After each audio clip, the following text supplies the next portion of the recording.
ദൈവത്തിൻ്റെ വലിയ നാമം വാഴ്ത്തപ്പെടുമാറാകട്ടെ. Happy Shabbat. ഇന്നും വീണ്ടും വിശുദ്ധ ദിവസം കർത്താവിൻ്റെ സന്നിധിയിൽ നിൽപ്പാൻ സ്വർഗത്തിലെ ദൈവം ഒരുക്കിയ നല്ല അവസരത്തിനായി ഞാൻ ദൈവത്തെ സ്തുതിക്കുന്നു, സ്തോത്രം ചെയ്യുകയാണ്. ഇന്നത്തെ മോർണിംഗ് മന്നയുടെ വിഷയം സകലത്തിൻ്റെയും സൃഷ്ടാവ് എന്നുള്ളതാണ്. വെളിപ്പാട് പുസ്തകം 4-ാം അധ്യായം അതിൻ്റെ 11-ാം വാക്യം ഇപ്രകാരം പറയുന്നു: കർത്താവേ, നീ സർവവും സൃഷ്ടിച്ചവനും എല്ലാം നിന്റെ ഇഷ്ടം ഹേതുവായി ഉണ്ടായതും സൃഷ്ടിക്കപ്പെട്ടതും ആകയാൽ മഹത്വവും ബഹുമാനവും ശക്തിയും കൈക്കൊള്ളുവാൻ യോഗ്യൻ. സകലത്തിൻ്റെയും സൃഷ്ടാവ് നമ്മുടെ കർത്താവായ യേശുക്രിസ്തുവാണ് എന്ന് നമുക്ക് എല്ലാവർക്കും അറിയാവുന്നതായ വലിയൊരു വസ്തുതയാണ്.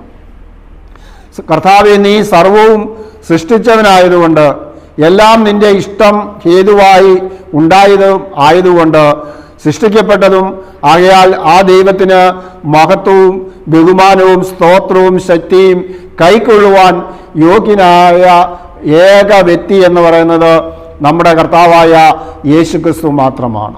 ആ കർത്താവായ യേശുക്രിസ്തുവാണ് നമുക്ക് വേണ്ടി അവൻ്റെ ജീവനെ കൊടുത്തുകൊണ്ട് കാൽവരി ക്രൂശിൽ അവസാനത്തുള്ളി രക്തത്തോളം ഊറ്റിക്കൊടുത്തുകൊണ്ട് ഈ സകല മനുഷ്യരെയും ലോകത്തിലായിരിക്കുന്ന സകലർക്കും വേണ്ടി കർത്താവായ യേശുക്രിസ്തു മരിക്കുവാനായിട്ട് ഇടയായിത്തീർന്നു. അപ്പോൾ സ്വർഗീയ പിതാവിൻ്റെ ഇഷ്ടം നിറവേറ്റുവാൻ തക്കവണ്ണം കർത്താവായ യേശുക്രിസ്തു ഭൂമിയിലേക്ക് കടന്നു വരുവാനായിട്ട് ഇടയായിത്തീർന്നു. പിതാവായ ദൈവം അത്രയധികം ലോകത്തെ സ്നേഹിക്കുവാൻ ഇടയായിത്തീർന്നു. യോഹന്നാൻ 3:16 എല്ലാവർക്കും അറിയാവുന്നതായ ഒരു വാക്യമാണ്. ലോകത്തെ അത്രയധികം പിതാവായ ദൈവം സ്നേഹിച്ചതുകൊണ്ട് തൻ്റെ ഏകജാതനായ പുത്രനെ ലോകത്തിലേക്ക് നൽകുവാൻ ഈ ലോകത്തിലുള്ളവരെ ഏറ്റവും അധികം സ്നേഹിച്ചുകൊണ്ട് തൻ്റെ സ്വന്തം പുത്രനെ അവർക്ക് വേണ്ടി മറുവിലയായി ജീവൻ കൊടുത്ത് നമ്മളെ സ്വർഗത്തിലെ ദൈവം നമ്മെ നേടിയെടുത്തിരിക്കുകയാണ്. ആ വലിയ ഒരു സത്യം നാം മനസ്സിലാക്കുമ്പോൾ ആരാധനയ്ക്ക് യോഗ്യനായ ഏക വ്യക്തി എന്ന് പറയുന്നത് തീർച്ചയായും നമ്മുടെ കർത്താവും വീണ്ടെടുപ്പുകാരനുമായ കർത്താവായ യേശുക്രിസ്തുവാണ് എന്ന് നമുക്ക് മനസ്സിലാക്കുവാൻ ഒരുപാടുള്ള കാര്യമല്ല എന്ന് നമുക്ക് തിരുവചനം പരിശോധിക്കുമ്പോൾ കാണുവാനായിട്ട് സാധിക്കുന്നുണ്ട്.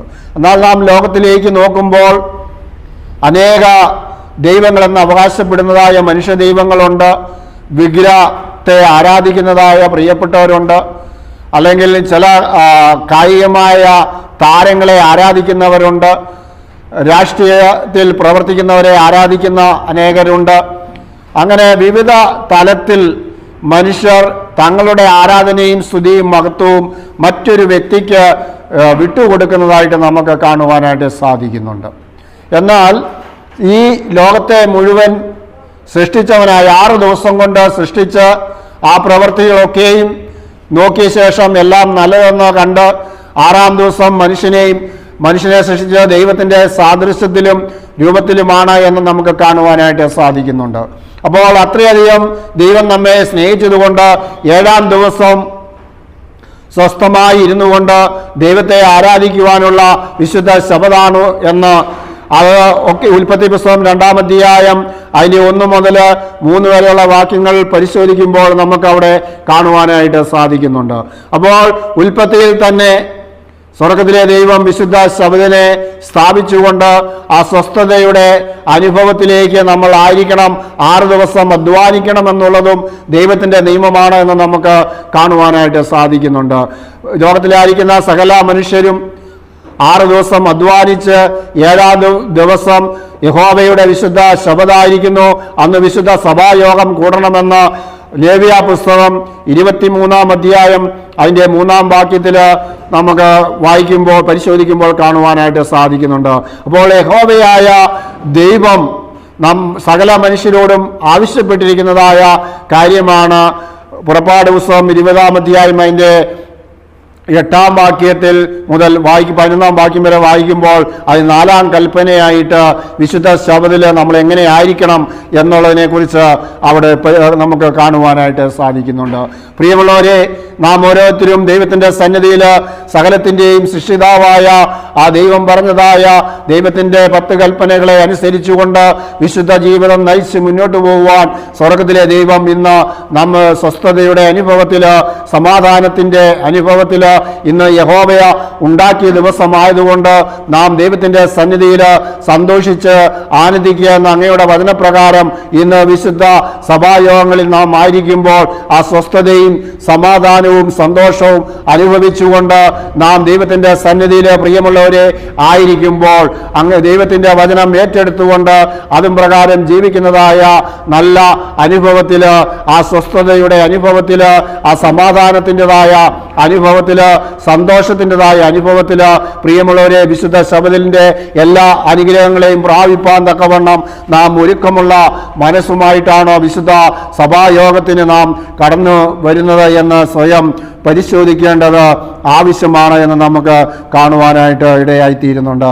അപ്രകാരം നാം ഓരോരുത്തരും നമ്മുടേതായ ജീവിതത്തിൽ ചെയ്യുന്നതായ പാപം തീർച്ചയായും ഏറ്റുപറഞ്ഞ് ഉപേക്ഷിച്ചുകൊണ്ട് ദൈവത്തിൻ്റെ സന്നിധിയിൽ ആ വിശുദ്ധിയുടെ അനുഭവത്തിൽ നാം ഓരോരുത്തരും ആയിരിക്കുന്നെങ്കിൽ നാം മാനസാന്തരപ്പെട്ട് കർത്താവായ യേശു ക്രിസ്തുവിലേക്ക് മനം തിരിഞ്ഞു വരുന്നതായ ആ നല്ല അനുഭവം നമ്മുടെ ജീവിതത്തിൽ ഉണ്ടാകുമ്പോൾ വിശുദ്ധ ശബത്തിൻ്റെതായ എല്ലാ അനുഗ്രഹങ്ങളെയും നമുക്ക് പ്രാപിക്കുവാൻ സാധിക്കും. നമുക്ക് സന്തോഷം അനുഭവിക്കുവാനായിട്ട് സാധിക്കും. കർത്താവായ യേശു ക്രിസ്തുവിനോട് പറ്റിച്ചേർന്ന് നിന്നുകൊണ്ട് ആ ക്രിസ്തുവിൻ്റെ വലിയ സ്നേഹം അനുഭവിച്ചുകൊണ്ട് ഈ ലോകത്തിൽ നമുക്ക് ലഭിക്കുന്നതായ അല്പസമയം കർത്താവായ യേശു ക്രിസ്തുവിനോട് പറ്റിച്ചേർന്ന് നിന്നുകൊണ്ട് ജീവിക്കാനായിട്ട് സാധിക്കും. അപ്പോൾ ഈ ലോകത്തിൽ നമ്മൾ വന്നപ്പോൾ ഒന്നും കൊണ്ടുവന്നില്ല, പോകുമ്പോൾ ഒന്നും കൊണ്ടുപോകാനും സാധിക്കുകയില്ല. എന്നാൽ കൊണ്ടുപോകണമെന്ന് ആഗ്രഹിച്ചാലും മറ്റുള്ളവർ അത് നമുക്ക് തന്നുവിടുകയില്ല. എന്നാൽ കർത്താവായ യേശു ക്രിസ്തുവിലുള്ള ആ രക്ഷ നാം തീർച്ചയായും രക്ഷ വ്യക്തിപരമാണ്, സ്വർഗരാജ്യം വ്യക്തിപരമാണ്. അതൊന്നും ആർക്കും നമ്മളിൽ നിന്ന് എടുത്തു കളയുവാനായിട്ട് സാധിക്കുകയില്ല.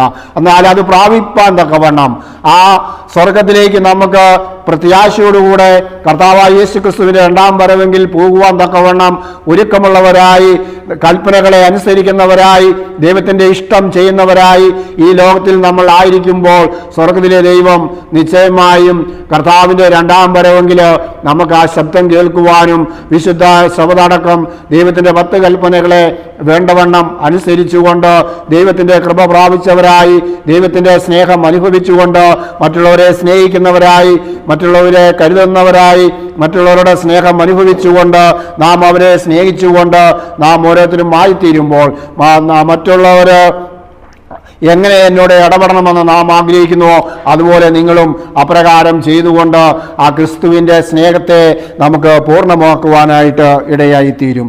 അങ്ങനെ നാം ഓരോരുത്തരും ദൈവത്തിൻ്റെ സന്നിധിയിൽ പാപം ചെയ്ത് മാറി നിൽക്കുവാനല്ല, ആ പാപം എന്താണെന്ന് മനസ്സിലാക്കിക്കൊണ്ട് മാനസാന്തരപ്പെട്ട് ക്രിസ്തുവിലേക്ക് നാം മടങ്ങി വരുന്നെങ്കിൽ വിശുദ്ധ ശബത്തിൻ്റെ അനുഗ്രഹത്തിൻ്റെ എല്ലാ അനുഭവങ്ങളെയും അനുഭവിച്ച് രുചിച്ചറിയുവാൻ തക്കവണ്ണം ഓരോ വ്യക്തി ജീവിതങ്ങൾക്കും ഇടയായി തീരുമെന്ന് നമുക്ക് കാണുവാനായിട്ട് സാധിക്കുന്നുണ്ട്. അതുകൊണ്ട് കർത്താവ് സകലവും സൃഷ്ടിച്ചവനാണ്, നമ്മെ സൃഷ്ടിച്ചവനാണ്.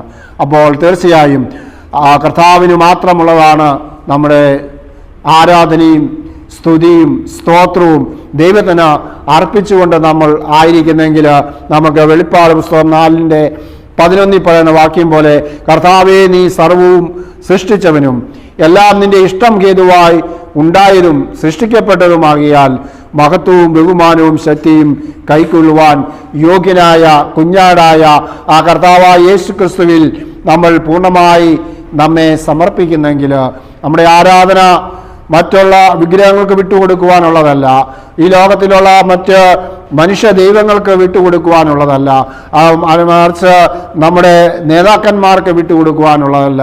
നമ്മുടെ കർത്താവിനെ മാത്രം ആരാധിച്ചും ബഹുമാനിച്ചും സ്തോത്രം ചെയ്തും നമ്മൾ ആയിരിക്കുന്നെങ്കിൽ സ്വർഗത്തിലെ ദൈവം നമ്മെ നിശ്ചയമായും ഈ വിശുദ്ധ സഭയിൽ നമ്മെ അനുഗ്രഹിക്കും. ഈ വിശുദ്ധ സഭയുടെ എല്ലാ അനുഗ്രഹങ്ങളെയും പ്രാപിച്ചവരായി നാം സന്തോഷപൂർവ്വം ആയിരിക്കണമെന്ന് സ്വർഗം നമ്മളെക്കുറിച്ച് ആഗ്രഹിക്കുകയാണ്. അപ്പോൾ നന്മ ചെയ്യുവാൻ നമുക്ക് ലഭിക്കുന്ന എല്ലാ അവസരങ്ങളെയും നമ്മൾ അതിനെ ചെയ്യുവാനായിട്ട് ആഗ്രഹമുള്ളവരായി, തീഷ്ണതയുള്ളവരായി തീർന്നുകൊണ്ട് ജീവിക്കുന്നെങ്കിൽ സ്വർഗത്തിലെ ദൈവം നമ്മെ നിശ്ചയമായും പ്രിയമുള്ളവരെ ഈ വിശുദ്ധ സഭയിൽ അനുഗ്രഹിക്കും. ദൈവത്തിൻ്റെ കാരുണ്യം, കടാക്ഷം നമുക്കുണ്ടാകുവാൻ സ്വർഗത്തിലെ ദൈവം നമ്മെ ഓരോരുത്തരെയും അനുഗ്രഹിക്കുമാറാകട്ടെ. ആമേൻ. നമുക്ക് പ്രാർത്ഥിക്കാം. കാരുണ്യവാനായ ഞങ്ങളുടെ സ്വർഗീയ നല്ല പിതാവേ, ഈ നല്ല സമയത്തിനായി ഞങ്ങൾ സ്തുതിക്കുന്നു, സ്തോത്രം ചെയ്യുകയാണ്.